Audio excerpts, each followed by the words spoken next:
अस्सलाम वालेकुम dear students. ये न्यूमेरिकल प्रॉब्लम 13.7 है, जिसमें हमें एक सर्किट दिया गया है और इसमें ये दो बैटरीज लगी हुई हैं।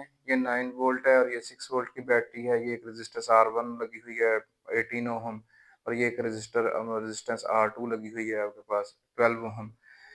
हमने जो है करंट्स फाइंड करने हैं कि इन रेजिस्टर्स में से पास होने वाला करंट कितना होगा। इस सर्किट को हम किरचॉफ सेकंड रूल की मदद से हल करेंगे। आपको पता है कि वो रूल इम्प्लीमेंट करने से पहले हम यहाँ पे देखेंगे कि हमारे पास कितनी लूप्स बन रही हैं। फिर हर लूप में जो है वो हम करंट जो है वो सेम सेंस में लेंगे, यानी अगर एक लूप में एंटी क्लॉकवाइज ले रहे हैं तो सब में एंटी क्लॉकवाइज लेंगे। और फिर हम ये देखेंगे कि कोई रजिस्टर जो है या कोई आपके पास जो रजिस्टर है वो ये ना हो कि किसी लूप में इंक्लूडेड ना हो। तो हमारे पास ये सिंपल सा सर्किट है, इसमें हमारे पास सिर्फ ओनली 2 लूप्स बन रही हैं और हम इन 2 लूप्स के लिए जो है वो 2 इक्वेशंस जो हैं वो लिखेंगे किरचॉफ सेकंड रूल की मदद से। किरचॉफ सेकंड रूल ये है कि algebraic sum of the voltage changes in a closed loop should be equal to 0। तो यानी ये basically law of conservation of energy को जो वो इसकी बेस है किरचॉफ सेकंड रूल की, कि चार्जेस को जितनी एनर्जी मिलती है वो उतनी एनर्जी जो है वो मुख्तलिफ अप्लायंसेस में या मुख्तलिफ रजिस्टर्स में यूटिलाइज करते हुए वापस आ जाते हैं। यानी आपके पास जो है net energy after crossing a close loop तो वो आपके पास जीरो होती है। इसी तरह आपके पास algebraic sum of voltage in a close loop जो है वो जीरो होता है। तो हम ये जो आपके पास 2 लूप्स हैं, हम इनको कोई नाम भी दे सकते हैं। मैंने इनको वैसे नाम कोई नहीं दिया, आप इनको नाम दे लें बेशक। ये ए, बी, सी, डी ये आपके पास एक लूप है। ठीक है? आप कहीं से भी आप जो है वो स्टार्ट ले सकते हैं। ठीक है?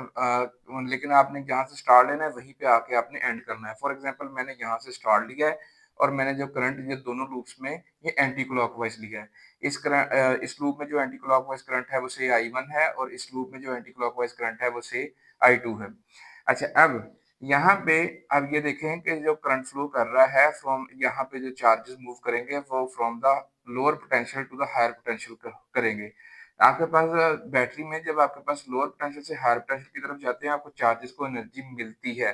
तो जैसे ये एनर्जी चेंज पॉजिटिव थी इसी तरह ये वोल्टेज चेंज भी पॉजिटिव होगी। सो आपके पास ये आ गया प्लस E1। ये आपके पास वोल्टेज चेंज आ गई। ए से अब डी से ए आ गए हम, ए से बी कोई वोल्टेज चेंज नहीं है। बी से सी की तरफ, ठीक है? यहाँ पे आपके पास एक रेजिस्टर R1 लगा हुआ है जिसमें I1 करंट इधर को है और I2 करंट उसके मुखालिफ फ्लो कर रहा है। सो नेट करंट जो बी से सी की तरफ है वो आपके पास I1 माइनस I2 होगा। सो I1 माइनस I2 ये किस रेजिस्टर में से पास हो रहा है? ये R1 में से पास हो रहा है। ठीक है? तो आपके पास I1 माइनस I2 और ये किस रजिस्टर में से पास हो रहा है? R1 में से पास हो रहा है। ये आपके पास वोल्टेज चेंज बन गई और ये वोल्टेज चेंज भी आपके पास नेगेटिव की आएगी क्योंकि रजिस्टर में से गुजरते हुए चार्जेस ने एनर्जी हमेशा खर्च ही करनी होती है। उसके बाद सी से डी की तरफ आते हुए कोई वोल्टेज चेंज अगेन नहीं है। जब हम डी से चल के वापस फिर डी तक आ गए तो ये algebraic sum of voltage changes ये that should be equal to 0। तो हमने इसको 0 के इक्वल पुट कर दिया। अब चलते हैं कि सेकंड लूप के लिए हमने कैसे इक्वेशन बनाई। ये आपके पास बी और सी पॉइंट तो लिखे हुए हैं, यहाँ पे हम इन इन कॉर्नर्स को भी कोई पॉइंट नाम दे देते हैं। तो ये इनको आप फॉर एग्जांपल मैंने ई और एफ नाम दे दिए। अच्छा, अब यहाँ पे भी अगेन आप जिस पॉइंट से स्टार्ट करेंगे आप उसी पॉइंट पे आके जो है वो एंड करेंगे। फॉर एग्जांपल मैंने इस ई पॉइंट से स्टार्ट किया है और मैंने algebraic sum of voltage changes इसमें देखनी है सारी और उनको एंड पे 0 के इक्वल पुट कर देना है। अब यहाँ पे देखें, यहाँ पे भी चार्जेस जो है जब I2 करंट जब इधर को मूव कर रहा है इसका मतलब है कि ये जो चार्जेस हैं लोअर पोटेंशियल से हायर पोटेंशियल की तरफ जा रहे हैं। सो इनको एनर्जी मिलनी है। ये वोल्टेज चेंज आपके पास पॉजिटिव की आनी है। So plus E2। अच्छा, उसके बाद एफ से सी कोई वोल्टेज चेंज नहीं है। सी से बी यहाँ पे वोल्टेज चेंज होगी क्योंकि यहाँ पे रजिस्टर लगा हुआ है। अब हमने नेट करंट देखना है कि सी से बी की तरफ क्या है। देखिए, सी से बी की तरफ जाने वाला करंट I2 है लेकिन इसके मुखालिफ भी एक करंट मौजूद है जो कि I1 है। सो नेट करंट जो सी से बी की तरफ होगा वो I2 माइनस I1 होगा और ये किस रजिस्टर में से पास हो रहा है उससे मल्टीप्लाई करेंगे तो ये वोल्टेज चेंज बन जाएगी। सो I2 माइनस I1 किस रजिस्टर में से पास हो रहा है? R1 में से। तो ये आपके पास वोल्टेज चेंज बन गई और वोल्टेज चेंज जो है क्योंकि जब भी रजिस्टर में से आपके पास चार्जेस मूव होते हैं तो उन्होंने अपने जो एनर्जी है वो खर्च करनी है, यानी ये वोल्टेज ड्रॉप होगा और ये नेगेटिव में लिया जाएगा। अच्छा, उसके बाद आपके पास ये जो R2 रजिस्टर है, इसमें से देखिए कि सिर्फ़ आपके पास एक ही करंट I2 जो है वो पास कर रहा है। सो I2 इसमें से पास होने वाला करंट R2 को से इसको मल्टीप्लाई करेंगे, ये वोल्टेज चेंज बनेगी, ये वोल्टेज चेंज भी अगेन नेगेटिव की आएगी। सो हम ई से चले थे वापस ई पे पहुँच गए, तो ये voltage change in a closed loop that should be equal to 0, हमने इसको 0 के इक्वल पुट कर दिया है। अब इससे आगे ये सिंपली एक मैथ का क्वेश्चन है, हमने हमारे पास जो-जो गिवन डाटा है हम इसमें पुट करते जाएँगे। ई1 जो है वो 9 वोल्ट है, हमने 9 पुट कर दिया। माइनस I1, I2 वो है जो हमने फाइंड करने हैं, इनको कुछ भी नहीं कर सकते, इनको वैसे ही पुट कर देंगे। R1 जो है ये रजिस्टर जो है इसकी रेजिस्टेंस 18 ओम है, हमने वो पुट कर दी।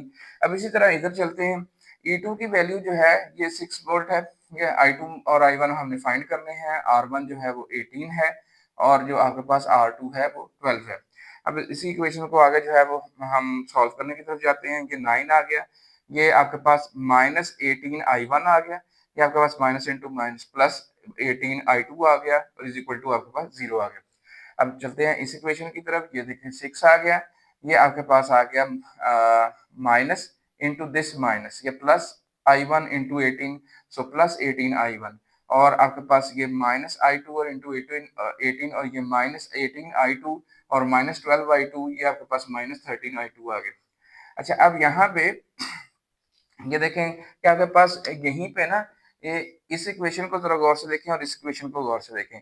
यहाँ पे I1 का कोएफ़िशिएंट इधर भी 18 है, इधर भी 18 है और लकीली ये 18 पॉजिटिव है और ये 18 नेगेटिव है। तो सिंपली हम इस इक्वेशन में ये वाली इक्वेशन जो है उसको ऐड कर दें, तो हम I1 को I1 से ये क्योंकि कोएफ़िशिएंट इनके सेम हो गए हैं, हम इनको कैंसल कर देंगे और हमारे पास आसानी से I2 की वैल्यू आ जाएगी।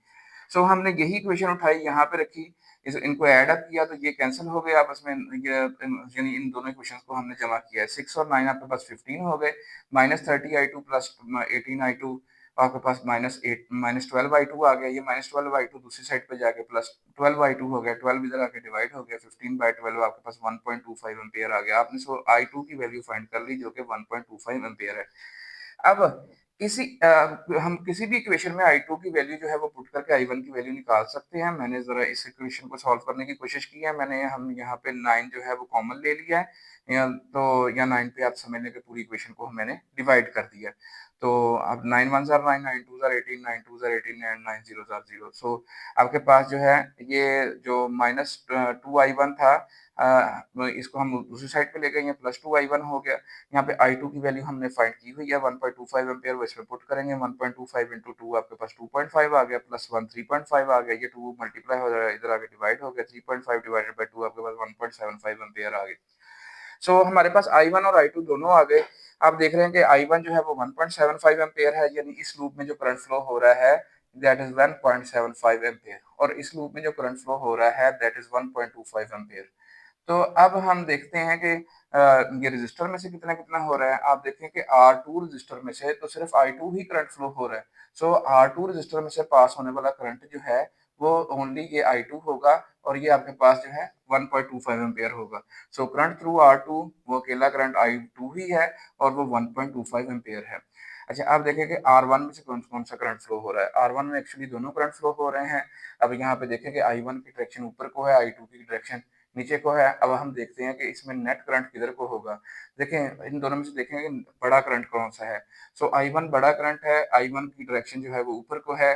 सो 1.75 इस डायरेक्शन में फ्लो हो रहा है और 1.25 इस डायरेक्शन में फ्लो हो रहा है। सो नेट करंट जो होगा वो I1 माइनस I2 होगा।